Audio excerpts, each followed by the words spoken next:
Segur que avui ja hem topat amb el dret mercantil, potser sense ni adonar-nos-en. Des del cafè que hem pres de camí a la feina fins a l'aplicació que fem servir per demanar el sopa, tot això es regeix per unes regles de joc.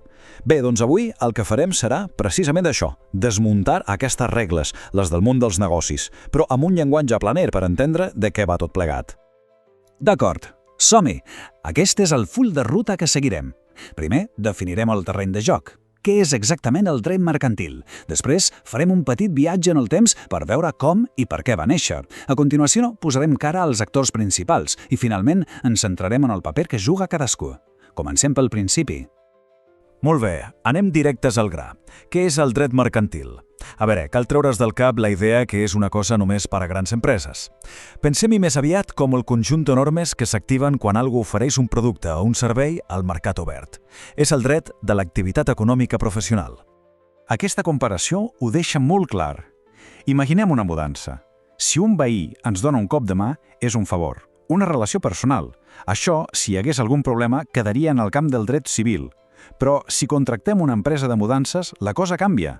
Ja no és un favor, és una activitat professional, ràpida, que busca un benefici i que s'ofereix al mercat. Aquí, en aquest context, és on entra en joc el dret mercantil, amb unes regles pensades per a aquest ritme. Per tant, la idea clau és aquesta.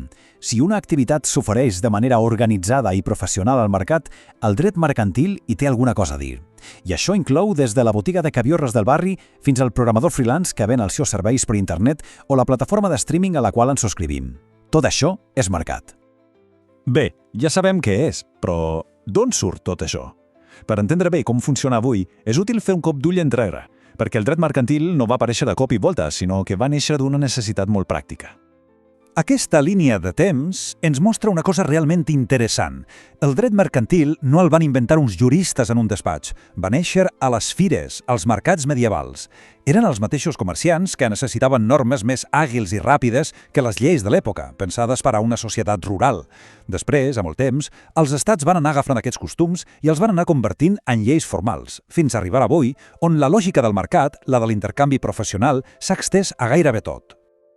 D'acord, ja tenim el què i el per què. Ara anem a veure el qui. En aquest escenari del mercat hi ha dos protagonistes fonamentals, dues figures que defineixen pràcticament totes les interaccions. Doncs aquí els tenim, l'empresari i el consumidor. Són el cor de gairebé qualsevol transacció mercantil. Un és qui organitza, qui crea, qui ofereix. L'altre és qui adquireix allò per al seu ús personal i final. Aquesta relació és l'eix sobre el qual gira tot el dret mercantil modern. Ara aproparem la lupa a la primera figura, l'empresari. Històricament, el dret mercantil era bàsicament el dret dels empresaris. Anem a veure exactament què vol dir ser empresari des d'un punt de vista legal i econòmic. O sigui, en essència, un empresari és un organitzador. És la persona o entitat que té una idea i la posa en marxa. Com? Doncs reunint i coordinant els elements que calen, capital, persones, tecnologia, per crear un producte o servei i, molt important, portar-lo al mercat. Aquests són els trets que defineixen un empresari. Primer, organitza. Segon, té iniciativa, no és passiu. Tercer, i això és clau, assumeix el risc. Si el negoci va malament, les pèrdides són seves. I quart, la seva activitat està dirigida al mercat, a tercers, no a produir per a un mateix.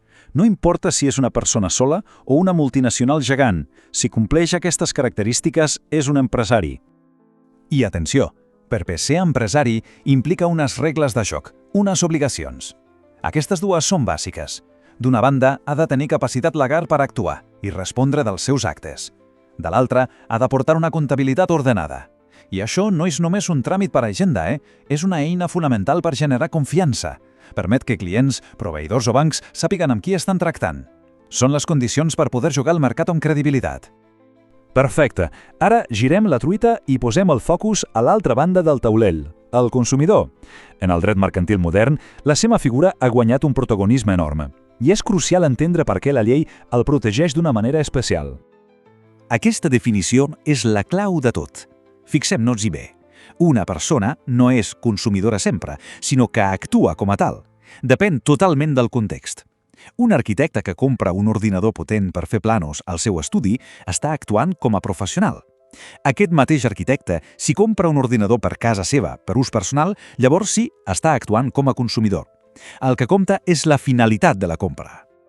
I aquí arribem a la gran pregunta. Si el mercat es basa, en teoria, en la llibertat de pacte entre dues parts, per què la llei intervé per protegir-ne una, el consumidor, de manera especial?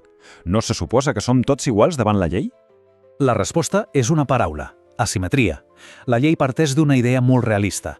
La relació entre un professional i un consumidor no és de partida una relació entre iguals. L'empresari sap molt més del producte o servei que ven i, a més, normalment té més poder per a fixar les condicions, la famosa lletra petita. Aquesta desigualtat, aquesta asimetria d'informació i de poder, és el que justifica que el dret intervingui per reequilibrar la balança, donant una protecció extra a la part més dèbil. I per acabar aquesta primera aproximació, una reflexió de cara al futur. En un món on podem comprar qualsevol cosa a l'altra punta del planeta amb un sol clic, tenen sentit unes lleis mercantils que són bàsicament nacionals? Són suficients per regular un mercat que ja no té fronteres? Aquest és, sens dubte, un dels grans reptes que tenim sobre la taula. Gràcies per haver seguit aquesta anàlisi.